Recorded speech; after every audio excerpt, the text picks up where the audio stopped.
సరిపోదు.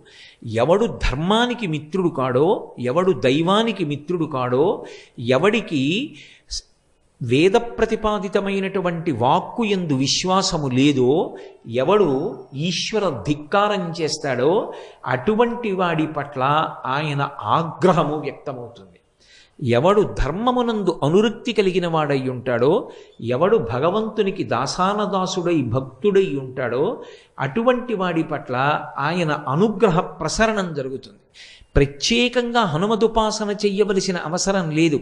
హనుమని ఉపాసన చేస్తేనే ఆయన అనుగ్రహం కలుగుతుంది అనుకోక్కర్లేదు. ఆయన యొక్క అనుగ్రహ విశేషంలో ఇదొక లక్షణం. అందుకని బ్రహ్మగారు ఆ మాట అన్నారు. ఎవడు ధర్మమునందు అనురక్తి కలిగినవాడో, ఎవడు భక్తి కలిగినవాడో, ఎవడు ఈశ్వరుని యొక్క పాదములను ఉపాసన చేస్తూ ఉంటాడో అటువంటి వాడికి హనుమ యొక్క